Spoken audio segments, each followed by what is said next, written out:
Hello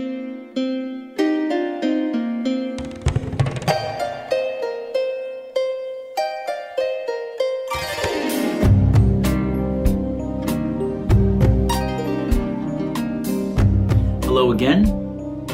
I'm Akiva the Believer, and we are turning a page. We are now in the book of Exodus, which is also called Shemot, and this parsha is called Shemot, which means names. It is Exodus 1:1 through 6:1.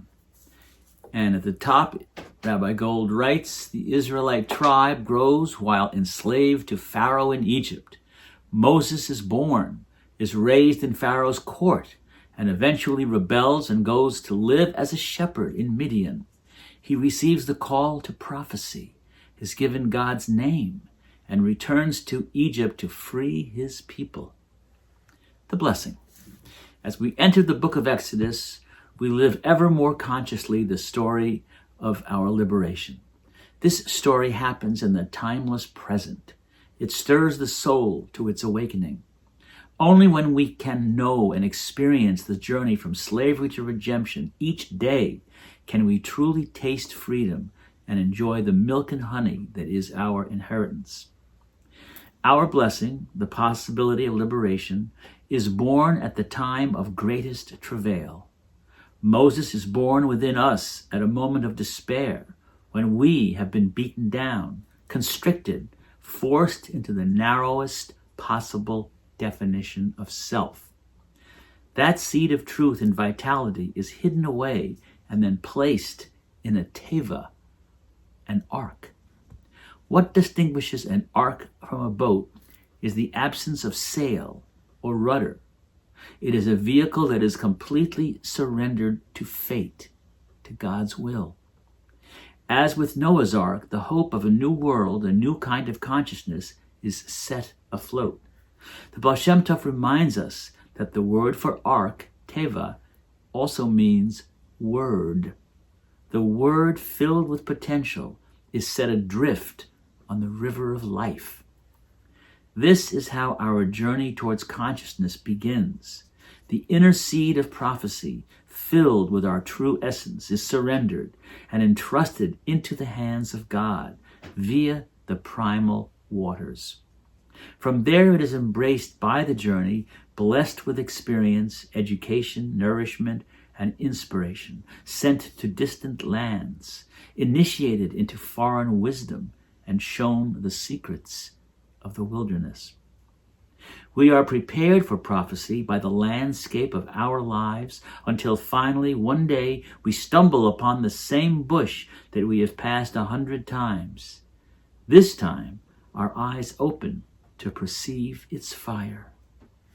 In that extraordinary moment of blessing, calls us by name twice, breaking through the outer self to the inner essence that has been waiting, and that inner essence responds, Hineni, here I am.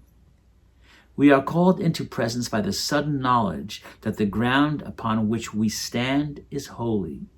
We are commanded to take off our shoes, for nothing must come between us and this sacred ground.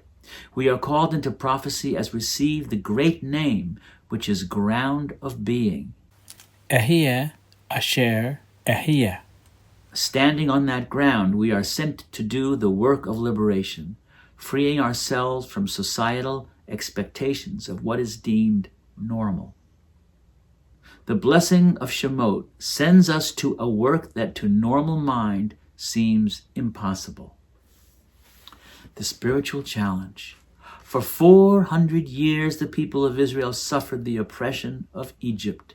Only when the sigh and the cry and the groaning were sent forth could the process of liberation be set in motion.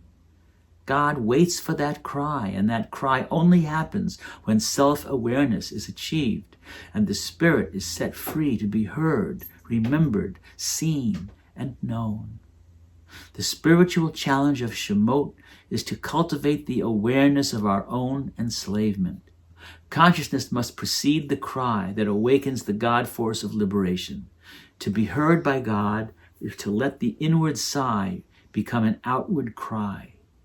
And that cry breaks the pattern of enslavement, shakes up the status quo until the memory of covenant is jarred awake. To be remembered by God is to remember the presence of God within. To be seen by God is to lift the veils of self-deception. To be known by God is to move beyond pride and shame, to surrender to the unknowable. When the God force is set in motion by our cry, our lives become the scene of miracle. Moses the prophet, Aaron the priest, and Miriam the artist are awakened to power, and then Pharaoh will be challenged. When that happens, when Pharaoh's power is threatened, he takes away that straw that we use to make the bricks of our enslavement, and the task before us becomes even harder. The spiritual challenge of awakening becomes even more difficult, yet unavoidable. We see how slavery, living from our conditioned responses, has deadened the senses, drained us of vitality, kindled our doubt. Our usual strategies for survival are not working anymore. There is no turning back. Guidance for practice. Become aware of our enslavement. Identify an area or aspect of your life that is a source of stress, a pattern of thought that leads you into negativity or despair, a particular way of relating that you know isn't productive. You might identify a habitual response that is rooted in insecurity or fear, an addiction, or a place of resignation or bitterness within you. Just sit with the feeling of that enslavement. Don't fight it or deny it. Just let it sink in and feel its weight. Finding the cry within us, look underneath that weight and find a sound, a word, or a phrase that is buried beneath your despair, resignation, bitterness, or fear. Being heard. Open your mouth and let that sound, word, or phrase out. Repeat it again and again, exploring and varying pitch, volume, and tone. Let your cry tell the truth that has until now been silenced. This may take some time. Do not stop for at least 10 minutes. Remembered. In the silence that follows your cry, bring your attention to the breath and imagine the breath moving directly into the space inside your heart center. As the heart expands to receive the breath, invite your ancestors to sit inside your heart. Feel the power of their deepest longing within you. Receive their blessing. Seen. Imagine yourself as a very young child. Surround your vision with your most tender compassion. And lastly, known.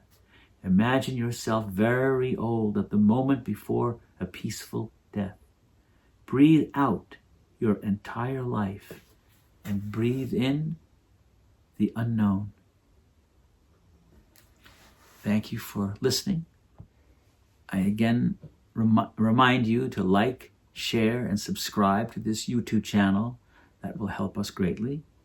And I again remind you that this wonderful book, Torah Journeys, can be purchased by going online to Rabbi Shefa Gold and looking for the various ways that you can get to it and you can buy it, and then the money can go to its author, which seems entirely just to me. Thank you. Have a wonderful week and a beautiful Shabbat, and we'll see you soon.